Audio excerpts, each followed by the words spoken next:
Estrategia sin foresight es exponer a tu organización a disrupciones que puedan surgir. Hay un artículo muy reciente, muy interesante en el Harvard Business Review de Amy Webb y ella dice que no se pueden separar, ¿no? Que estrategia y foresight no son cosas distintas, que históricamente no lo era, que se ha vuelto algo separado y que no tiene que ser así. Tengo el súper placer de contar con Olivier Bouffaé, que es el responsable en Europa del departamento de foresight en Arup. Es una empresa de 20.000 personas en 35 países. He charlado muchas veces que esa temporalidad que exige el pensamiento a largo plazo no es algo a lo que estemos habituados. ¿Crees que es metodología? ¿Crees que son habilidades? ¿Crees que puede ser una sensibilidad que podamos ir desarrollando, ¿no?, a la hora de mirar a las cosas? ¿Cómo crees que se llega a pensar a largo plazo? Dicen que había un viejo cerezo que nunca temía el invierno. Cuando el viento le arrancaba una rama, él hacía crecer dos. Cuando la jardinera lo podaba, él florecía con más fuerza. Un joven almendro que crecía a su lado lo miró y entendió todo. No se trata de resistir, sino de saber crecer después de cada corte. Bienvenidos a Invisible Room.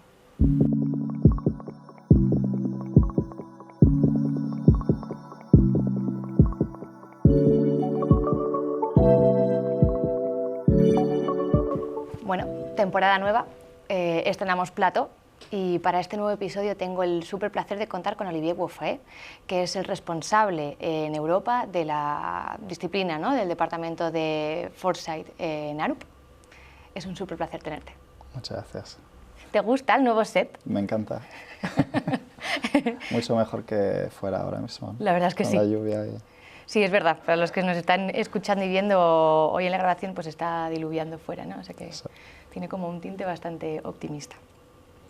Bueno, para empezar, sí que es verdad que vamos a pasar por un tema que puede ser algo abstracto, ¿no?, que vamos a hablar sobre estrategia, foresight, pensamiento estratégico, pero vamos a ir poco a poco y sobre todo porque hay muchas preguntas que te quiero hacer y especialmente que, bueno, desde que nos conocemos, ¿no?, íbamos charlando, tomando algunos cafés, cada día me impresiona más tu trayectoria y, bueno, por donde trabajas ahora, ¿no?, en Arup y todo lo que has hecho anteriormente. Entonces, ¿nos puedes explicar cómo... Bueno, ¿a qué te dedicas y cómo llegas hasta aquí? Que puede ser como muy guay ver, ¿no?, la trayectoria profesional. Sí, gracias. Pues ahora mismo me dedico al mundo de la prospectiva, ¿no?, en español, el foresight que llamamos en Arup, donde trabajo. Y cómo he llegado allí, pues yo desde la universidad en realidad me especialicé en public policy, ¿no?, en políticas, sobre todo en políticas urbanas en torno a la ciudad, gobernanza de ciudad. Y estudié en Francia, en este caso en París, y se enfocaba muchísimo en cómo utilizar investigación, datos, información y, bueno, investigación para informar decisiones, ¿no? Entonces, mucho del trabajo era entender un tema y luego emitir recomendaciones para el que decide, ¿no?, o los que deciden después. Y esto siempre me pareció un trabajo interesante por la parte aplicada de la investigación, ¿no? Y después de esto, pues empecé en el Foro Económico Mundial. Y allí pues varios roles, si quieres lo podemos comentar más tarde, pero el hilo conductor un poco era siempre esta idea de investigar, hablar con expertos, involucrar a expertos de todos los ámbitos posibles para llegar a unas conclusiones, un tipo de información que se pueda poner entre las manos de dirigentes o del mundo económico, político, etc. Y esto siempre me ha interesado mucho. Y el foresight, que es lo que decíamos decía, pues es como un grupo de metodologías, un tipo de preguntas, de procesos, de herramientas que se utiliza yo creo que en el corazón de todo esto es esta idea de ayudar a pensar a muy largo plazo, a más largo plazo de lo que solemos hacer. Y es verdad que en este marco de investigación, de entender lo que pasa y luego pasarlo de alguna forma para que sea útil al que decide, me ha parecido que el foresight añadía muchísimo. Y entonces, pues ahora desde hace varios años pues he seguido con esto y lo estamos llevando aquí en Arup. Es buenísimo. Bueno, porque Arup, para que nos dedicamos, ¿no?, a la prospectiva, siempre es un ejemplo a seguir por las cosas que publicáis, por quienes estáis trabajando, o sea que siempre es un lugar al que acudir, ¿no? Y hay muchas cosas que sí se pueden observar, pero a lo mejor hay algo que, bueno, sí, personalmente, ¿no?, siempre hay una curiosidad por ver cómo es el trabajo desde dentro. Además, bueno, te conozco a ti o hay otros, ¿no?, colegas o bueno, sí, compañeros que están distribuidos en otras partes y a lo mejor como hay algo, no sé, ¿cómo es vuestro día a día? No, es que debajo de este paraguas de Foresight en realidad hay dos caras en la empresa. Una que es la parte interna, organizada como un equipo corporativo que apoya a la misma empresa, ¿no? Que trabaja para la empresa. Somos una consultora, pero el equipo de Foresight, una parte de lo que hacemos muchos de Foresight, es trabajar hacia adentro. Entonces conectamos, por ejemplo, con procesos de estrategia internos de la empresa, apoyando esto. Trabajamos con los varios mercados de la empresa para apoyar en este pensamiento a largo plazo. Y hay otra parte que hacemos bastante, que es, como dicen en inglés, capability building, ¿no? Casi de una parte de educación y de desarrollo de capacidades de prospectivas dentro de la empresa. Y la tercera es una parte más hacia afuera, que decías, esto que publicamos, que también se utiliza mucho el trabajo de este equipo para posicionar a la empresa en temas relevantes para la empresa con esta idea de futuro, de ser visto como innovador y de intentar influir un poco más allí de las cuatro paredes de la empresa. Esto es una de las partes de lo que hacemos en Foresight, y la otra, como somos consultora, pues desde hace varios años también este trabajo se empezó a llevar hacia cliente, y entonces como consultores trabajamos con varias empresas en el sector público también, cualquier tipo de cliente, llevando este tipo de metodologías para apoyar hacia cliente. Sí. Esto que dices me llama, ¿no?, especialmente la atención esa parte pública, porque es como... Me parece como importante que personas que no se tienen por qué dedicar a esto, ni saber cómo funciona, o no tener las capacidades, ¿no?, dentro de la organización para involucrarse en procesos de Foresight, o incluso a título personal, ¿no?, individual, que les apetezca saber un poquito más de cómo pensar de manera o más a largo plazo o alternativa, ¿no?, encontrar respuestas a algo pues que al final como ciudadanos y ciudadanas pues nos pasan muchas cosas y dices, ¿alguien más nos podrá dar un poquito más de luz? Entonces, tener estos lugares donde, bueno, pues puedes ver, ¿no?, ejercicios que han hecho otras compañías tan grandes, o información, si se publican informes, o ejercicios más creativos, es decir, si se comparten los escenarios, todo lo que sea inspirar, ayudar, ¿no?, y como decías antes, de darle información para que luego las personas tomen decisiones más informadas. Ojalá que sea para ¿no?, las compañías internamente, pero ¿por qué no para la gente de fuera? Nosotros hemos realizado un proyecto, ¿no?, con una aseguradora muy grande en el que sí que tiene esa parte pública, y ojalá que cualquier persona desde su casa, ya sea cliente o no, diga gracias por contarme como, bueno, oportunidades o ciertos riesgos de lo que puede pasar un poquito más adelante, y que de cierta luz, ¿no?, y cierta esperanza, que eso al final es un poco también nuestro papel. Qué interesante. Te quería hacer una pregunta, porque ahora escuchándote, cuando decías esa parte de capabilities, ¿no?, desde estos últimos años me di cuenta de que cuando decimos foresight o estrategia, ¿no?, perspectiva o estrategia, lo que se dibuja en la cabeza de las personas es ciertamente distinto por los lugares en los que venimos, ¿no?, la formación que tenemos, la carrera o la industria. Entonces, cuando hablamos de estrategia, sobre todo foresight no tanto, pero cuando hablamos de estrategia, creo que no estamos hablando nadie, ¿no?, o no se nos dibuja la misma cosa. Entonces, ¿tienes esa sensación de que estrategia se aplica de maneras distintas? A lo mejor hay que encontrar lugares comunes, lenguajes comunes. Yo creo que sí, y para ser un poco, tal vez, no sé, crítico, yo creo que, o el mundo del que vengo, por ejemplo, yo creo que se utiliza estratégico para todo, ¿no? Y entonces se ha vuelto como una manera un sinónimo para decir casi importante, ¿no? Entonces, si algo estratégico es importante. Luego, no sé si siempre es tan estratégico o si es tanto estrategia, ¿no? Entonces, esto es un poco de las cosas que creo que veo y que va un poco en la dirección que dices tú, ¿no?, que se utiliza de mil maneras para cosas diferentes. A mí me interesa mucho esta parte de articulación, yo creo, entre el foresight y la estrategia, porque a veces se ve como dos cosas distintas, y yo creo que es a veces también problemático.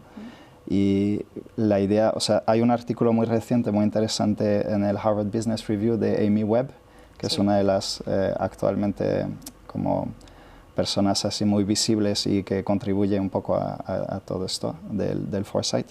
Y ella dice, que me parece muy interesante y para contestar un poco, añadir a lo que dices, dice que no se pueden separar, ¿no? Que estrategia y foresight no son cosas distintas, que históricamente no lo era, que se ha vuelto algo separado y que no tiene que ser así. Y dice que estrategia sin foresight es exponer a tu organización a disrupciones que pueden surgir, y foresight sin estrategia pues pueden ser unos escenarios así muy guays que no se pueden activar ni implementar. Sí. Y entonces yo creo que sí, que cuando hablamos de estrategia o de foresight, en realidad para mí yo creo que es como este continuo y es importante intentar tener las dos cosas. Yo una manera también que me gusta mucho de, no sé si tanto definirlo, pero de enmarcarlo, pensando siempre decir, pues aquí por ejemplo yo estoy en el presente y hasta allí vamos al futuro, ¿no? Tú estás en el futuro, sí. Pues hay varios trozos de tiempo, ¿no? Que pueden cambiar según el sector, según la pregunta y según el contexto, pero hay una parte muy corto plazo que en general hablamos de táctica, ¿no? Hay una parte un poco más de medio plazo que llamamos estrategia, y luego hay una parte más de largo plazo que en general donde entra foresight, que son estos grandes cambios que van mucho más allí de mi organización, que son tendencias muy grandes, disrupciones al nivel global, cambios grandes en la sociedad, por ejemplo. Y yo creo que la idea es que el foresight nos permita entender lo que pasa a este largo plazo, pero que luego lo tenemos que conectar hacia el presente otra vez, ¿no? Entonces, ¿qué puede pasar? ¿Cuáles son estos grandes cambios? ¿Qué significa para una visión? ¿Qué sería dónde quiero llegar, mi meta? Sí. Y luego la estrategia es la parte que me conecta entre el presente y mi meta, y es un poco un plan, ¿no? Entonces, sí. Para mí es esta parte muy importante que conecta el presente con el futuro y dónde quiero ir. Esto es la parte de estrategia. Y el foresight es el que te permite entender qué viene después e informar también la estrategia, también para que la estrategia no sea solo informada por el presente, pero también desde el futuro, entre comillas. Eso es. Lo que pasa es que también lo hemos comentado, ¿no? Charlado muchas veces, que esa temporalidad que exige el pensamiento a largo plazo no es algo a lo que estemos habituados. Porque bueno, luego es verdad que en el día a día las decisiones que debemos tomar para operar como, ¿no? como ciudadanos y ciudadanas, o en una familia, o incluso en la educación, nunca está estructurado para que tengas que tomar decisiones, no sé si decisiones, pero fijarte o pensar con una escala temporal tan amplia, ¿no? Entonces, claro, probablemente seamos como un reducto de profesionales o departamentos, ¿no? Dentro de una organización que sí que tiene que estar respondiendo de manera diaria. Entonces, claro, puede haber como incluso cierto choque, ¿no? O por lo menos no entendimiento. Sí.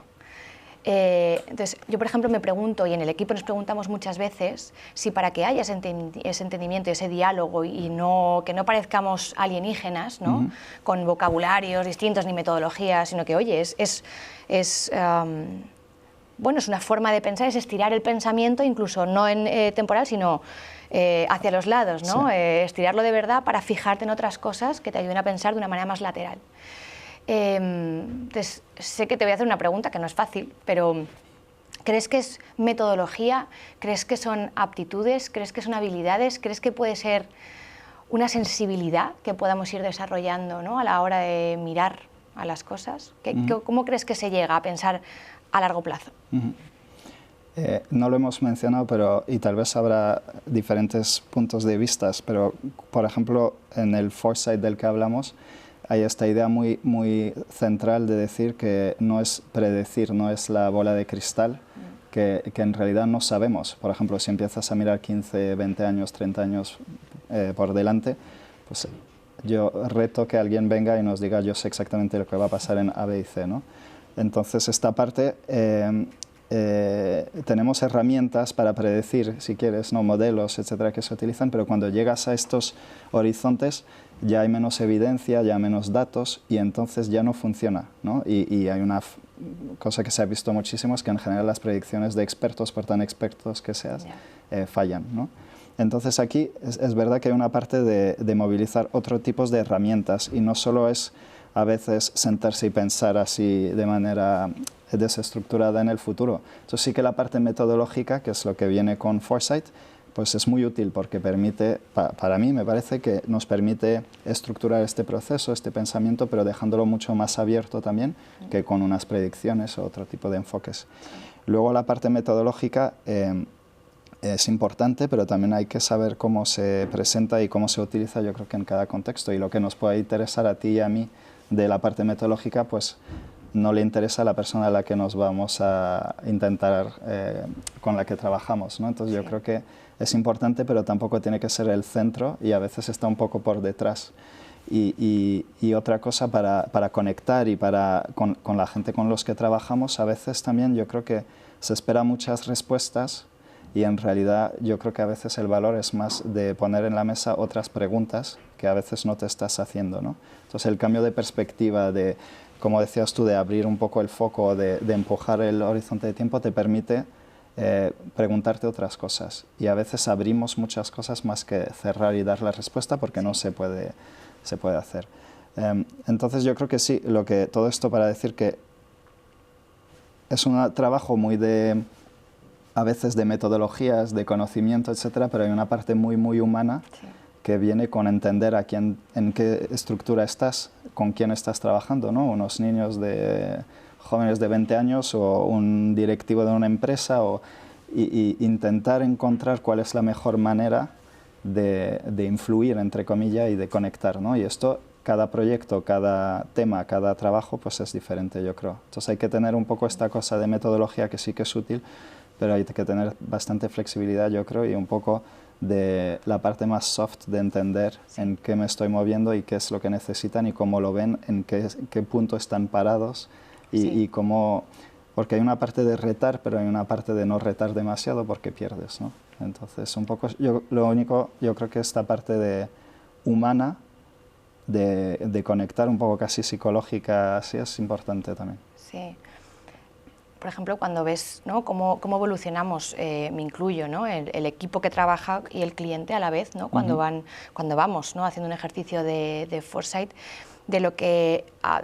bueno, los temas que sacamos o que creemos importantes al inicio, o cómo analizamos el contexto, el mundo en el que vivimos, y cómo después de, pues eso, observar, mirar, dialogar, hablar, ¿no?, con esos otros expertos, cómo cambia la percepción de lo que realmente puede llegar a suceder. Claro, dices que lo mismo, qué pena, bueno, no qué pena, pero bueno, que suceden en circuitos como muy cerrados, normalmente en el ámbito organizacional, ¿no?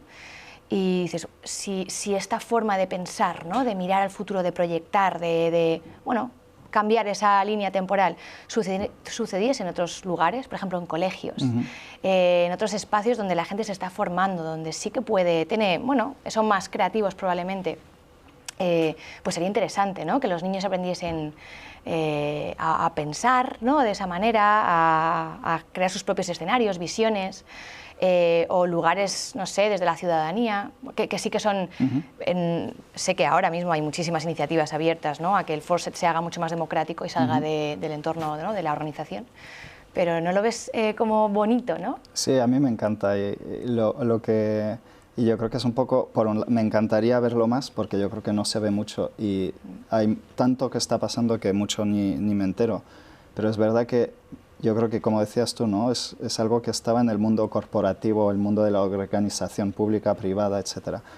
Y cuando piensas en términos educativos, a veces entra, pero de manera muy puntual y de manera muy tímida, yo creo, a un nivel ya superior de estudios, ¿no?, y un poco tarde, en realidad. Y mi experiencia es, por ejemplo, en escuelas de negocios, pues sí que hay un poco de esto, de foresight, de estrategia, pues sí es una cosa muy establecida, lo del foresight menos, pero entra a este nivel, en este tipo de entornos, y la verdad, antes se ve muy poco. Y lo comentábamos una vez tú y yo, lo de Teach the Future, ¿no?, de Peter Bishop, por ejemplo. Sí. Pues hay iniciativas muy bonitas y muy fuertes que sí se enfocan en niños, y yo creo que son muy importantes. Y obviamente, pues claramente no están en los currículums, y yo creo que podría estar desde muy pequeños, que es igual que el sentido crítico, son capacidades así que son muy importantes, muy transferibles, hagan lo que hagan, tanto para ellos mismos como para nosotros como sociedad, yo creo. Y hay una parte muy interesante cuando hablas de estos temas con gente hasta sea por generaciones, y aún más con niños o gente más joven, es que yo creo que hay un cambio un poco a veces de la tela de fondo en la que miras o la lente, ¿no?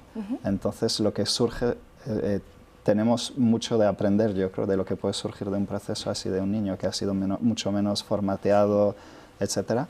Y la otra cosa, yo creo que cuando hablamos de futuro, al final estamos creando un poco el futuro, ¿no? Y nosotros muchas veces en nuestro trabajo hablamos de 10, 15, 20 años, a veces se hace a mucho más, pero en general vamos a decir esto.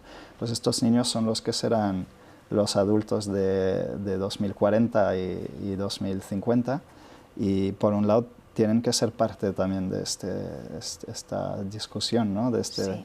Y yo creo que no está pasando. Así que si cualquier persona nos escucha hoy que esté interesada por hacer algo, yo creo que Exacto. estamos, ¿no? Y sobre todo porque luego te das cuenta como adulta. Yo, por ejemplo, digo, ¿cuándo he aprendido yo sobre mis finanzas personales o cómo va el mundo, ¿no? Cómo funciona el mundo financiero?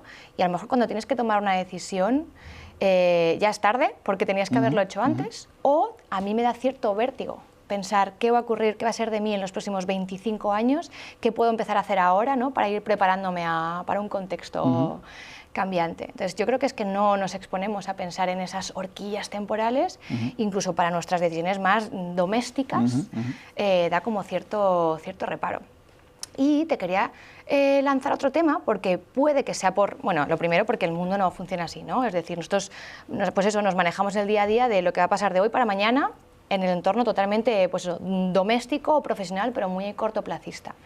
Y luego porque probablemente el imaginario de la estrategia, del foresight, se ha ido hacia algo, no voy a decir bélico, pero sí con ciertas connotaciones, ¿no? Un poquito más agresivas. Porque la estrategia siempre ha sido la estrategia militar. Los libros de estrategia, yo cuando hice el máster hace 800 años, el libro del arte de la guerra era como uno de los, ¿no? de los clásicos.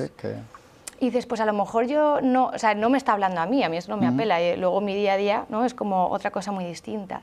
¿Crees que hay algo, ¿no? Hay un imaginario concreto sobre el foresight, la estrategia, el pensamiento a largo plazo que puede tener esos tintes? Yo creo que hay una connotación, diría, como muy dura, ¿no? En general, no sé si bélica, pero es una cosa como dura, que sientes que si tú no eres de este mundo no perteneces, ¿no? Que hablábamos de un niño o de alguien que te cruzas en la calle, pues seguramente si no está en esto, pues le va a parecer algo que no es para él o para ella, ¿no? Y luego, más que bélico, yo creo que hay un poco también esta connotación luego menos en la parte de la estrategia, pero en estas imágenes, este imaginario de este tipo de trabajo, no de futuro, yo creo que también hay esta parte siempre bastante apocalíptica o negativa, ¿no? Casi. Y esto lo dice otro que a mí me gusta mucho, que me parece que ha aportado mucho a toda esta conversación, que es Peter Schwartz, que él habla en una entrevista, dice que es mucho más fácil de pensar en todo lo que puede salir mal y cómo pueden ir las cosas a peor, que pensar en cómo puede ir la cosa mejor, ¿no? Porque la segunda requiere soluciones, ¿no? Requiere creatividad, las respuestas no las tienes, ¿no? Si coges, no sé, tenemos alguna de las respuestas, pero en cualquier tema, ¿no? El cambio climático, etcétera, es mucho más fácil pensar y contar cómo puede ir todo a peor, que empezar a contar de manera bastante seria y plausible cómo podría ir a mejor y qué tiene que pasar, etcétera. Y esto me parece muy... O sea, porque hablas de metáfora y de imagen, yo creo que en todos estos trabajos de futuro muchas veces tenemos un poco esta tendencia a si pensamos más allá, pues pensamos un poco en esta parte de cómo va a ser peor, ¿no? O cómo puede ir a peor, como que es una cosa muy humana. Y leía también un artículo no me acuerdo ahora, que es de la Universidad de Ginebra, una profesora en Suiza, que habla un poco del peso y de estudios que han investigado el peso de estas imágenes en nuestras acciones y cómo tener una imagen positiva, una visión positiva, impacta cómo vas a actuar y cómo actúas te va a llevar mucho más cerca de llegar a esta visión positiva. Igual que la visión negativa, al final no nos ayuda a salir del círculo y llegar a algo mejor, ¿no? Entonces yo lo que quiero decir es, o sea, para contestar, sí, que yo creo que no es un mundo muy accesible. Y luego es un mundo un poco, muchas veces, cuando empezamos a pensar en estos mundos, este futuro, muchas veces sale más, aquí decías, queremos algo un poco positivo, ¿no? Colores. Muchas veces no es así, ¿no? Es más el escenario, el worst case, ¿no?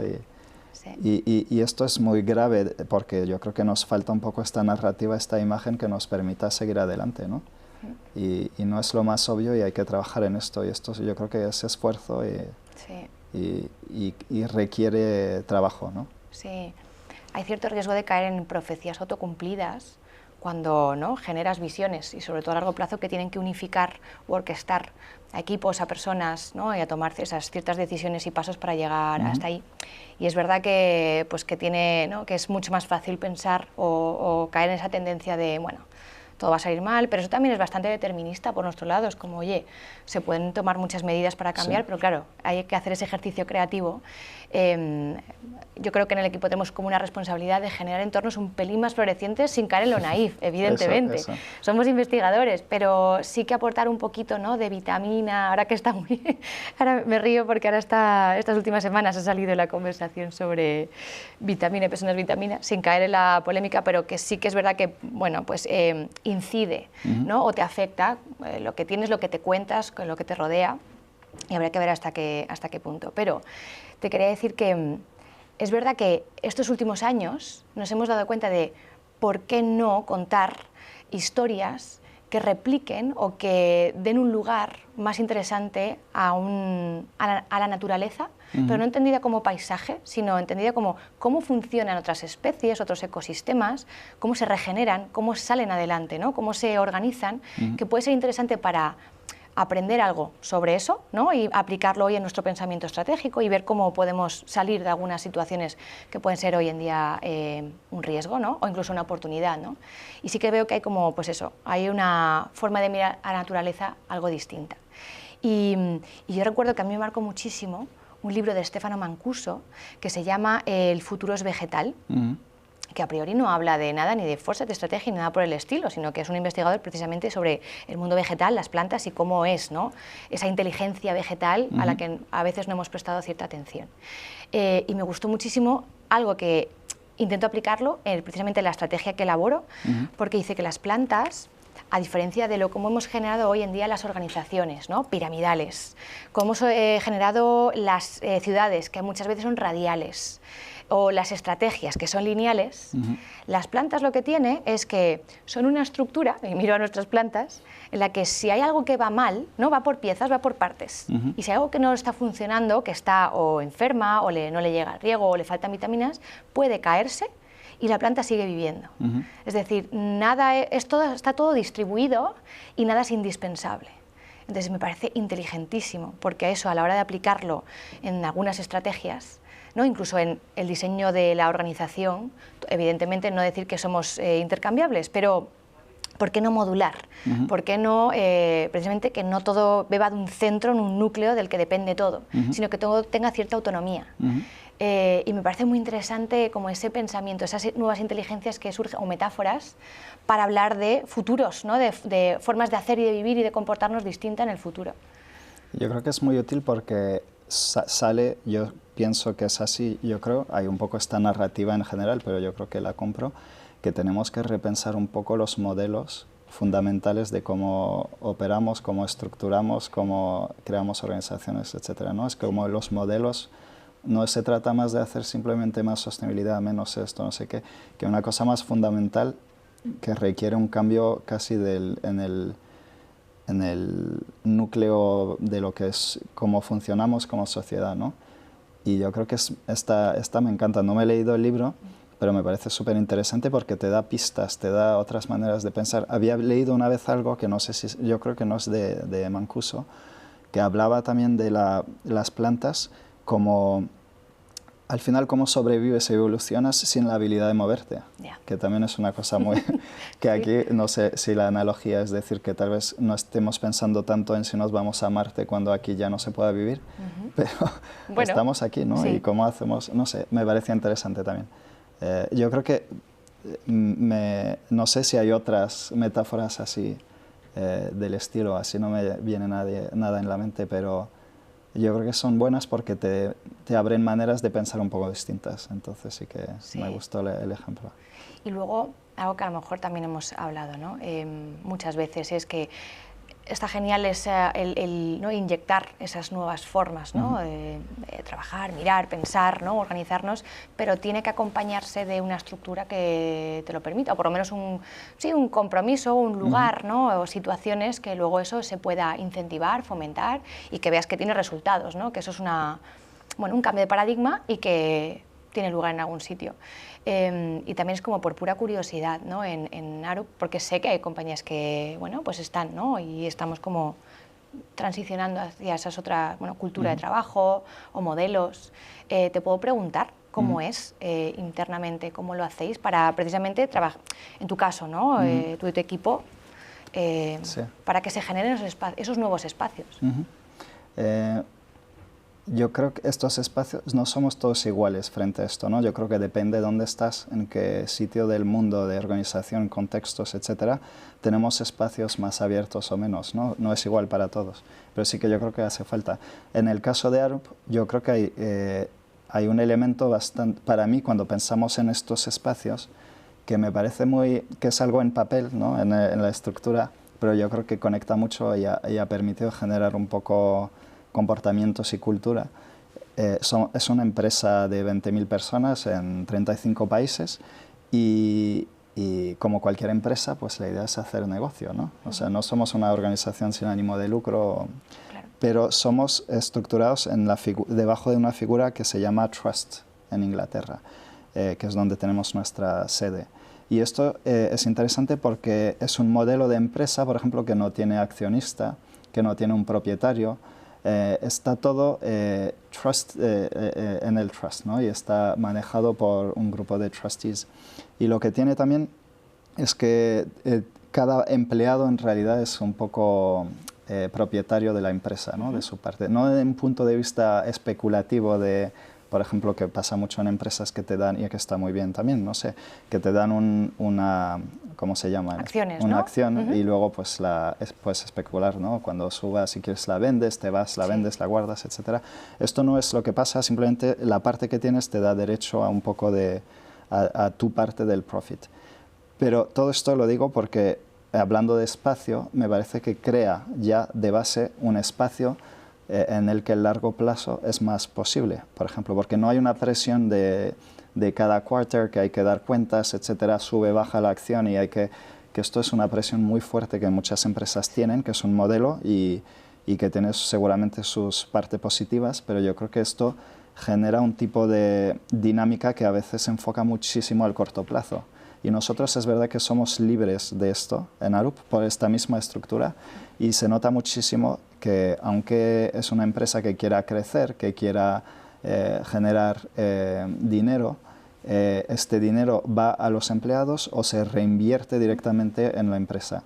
Y luego, como no hay esta presión de corto plazo, muy de corto plazo, pues permite tener conversaciones mucho más interesantes y tomar decisiones que a veces en el corto plazo podrían ser muy difíciles de tomar en otro contexto, pero que allí se entiende y se permite poder hacer este tipo de ¿cómo decir? Bets, ¿no? De apuestas casi, ¿no? Entonces, yo creo que a mí es una cosa que sabía desde fuera, que ahora lo estoy viviendo y veo que también se traslada a la cultura, ¿no? Y se nota y se ve.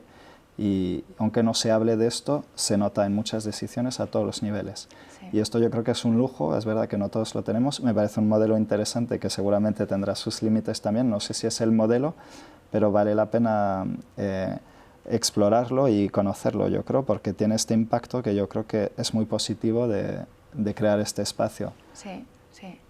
Sobre todo es muy interesante hoy en día en el que estamos en un momento crítico para repensar lo que decías antes, ¿no? Modelos.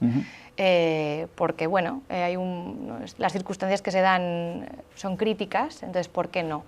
Y sobre todo siendo ejemplo de un lugar tan grande, ¿no? Y tan establecido y que pueda suceder, pues sí, creo que era es Liam Young, ¿no? El arquitecto especulativo que en una de sus charlas decía, en uno de sus ejercicios, si esto puede funcionar en una escala mastodóntica y gigantesca, ¿no? Una de las ciudades que propone, ¿por qué no va a funcionar a una escala algo más pequeña, ¿no? Si es en el caso más difícil, que es una organización como tantísimos empleados puede funcionar, ¿por qué no repensar hoy en día?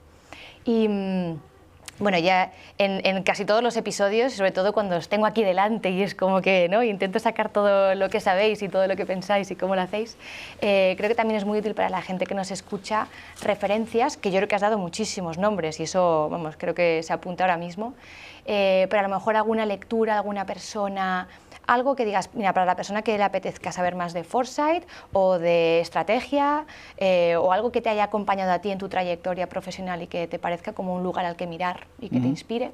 Sí. Bueno, nombres ya he dado algunos, como decías, que para mí son importantes y son referencias que aconsejo mirar. Pero luego, más general, pero yo creo que podemos ir aprendiendo. A mí me gusta mucho, a pesar de estar en este mundo más de mirar al futuro, siempre me gusta mucho leer cosas de historia y de ver cosas de historia, ¿no? También de documentales o series, etcétera, porque yo creo que, bueno, no lo hemos vivido a veces o lo olvidamos. Yo pienso que el futuro no tiene por qué ser lo mismo de lo que ya ha pasado. En general es un poco, yo creo, parte del foresight, es decir, no podemos pensar simplemente en proyectar más o menos de lo que ya ha pasado, porque a veces hay estos momentos de ruptura y yo creo que ahora hay muchas rupturas y hay que pensar de manera más abierta, pero yo creo que sí se puede aprender muchísimo también de dónde venimos. Y cuando hablamos de imagen positiva, de visión, yo creo que muchas veces cuando empezamos procesos de estos con clientes o internos, etcétera, por ejemplo, miramos 2050 y decimos, pues estamos en 2025, vamos a ver cómo estaba la cosa en 2000, ¿no? Hace 25 y luego dentro de 25. Sí. Y pues es muy interesante, hay cosas que no han cambiado tanto y en cosas hemos cambiado muchísimo y muchas veces yo creo que nos permite tener un poco, cuando hacemos ese ejercicio, nos da un nivel más de ambición de lo que se podría hacer porque se nos olvida de todo lo que se ha hecho. Y entonces a mí la parte histórica me parece muy importante también y aconsejo, aunque estemos hablando de futuro, también esta parte. Y luego de futuro, más del otro lado, una cosa que disfruto muchísimo es, bueno, también que no es foresight, pero de ciencia ficción. Y hay mucho que se está haciendo ahora mismo, tanto en términos de literatura o de cine, que hablan de mundos futuros y que proyectan dinámicas que estamos viviendo, ¿no?, dentro de 5, 10, 20 años. Y esto me parece que siempre se puede sacar muchísimo. No será una referencia ni en grandes obras de cine, pero por ejemplo cuando hablamos de Black Mirror, pues hay muchas cosas yo creo que todos vemos allí y decimos, 3, 4 años después nos pasan, ¿no? Y nos da un poco a veces maneras de pensar. No sé, últimamente he mirado Years and Years, que también me parece muy, muy interesante en este sentido. Y más recientemente Zero Day, que habla de un ciberataque en Estados Unidos, por ejemplo. Más interesante lo que pasa es cómo llegan a esto, que nos dice mucho del momento en el que estamos ahora y de cosas que podrían ocurrir.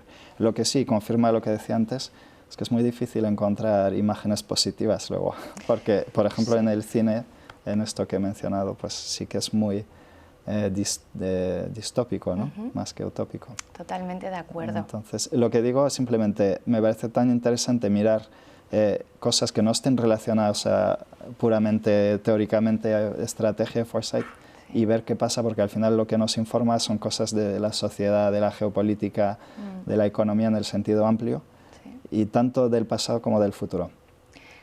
Me he quedado pensando con lo de, claro, qué ocurrió, ¿no?, el 2000, que hace 25 años, cosa que no soy capaz de todavía de retener en mi cabeza, que hayan pasado 25 años de aquella, para ver qué podría, ¿no?, llegar a suceder en 2050. Como mínimo es que no todavía, bueno, un año antes ni siquiera existía el euro.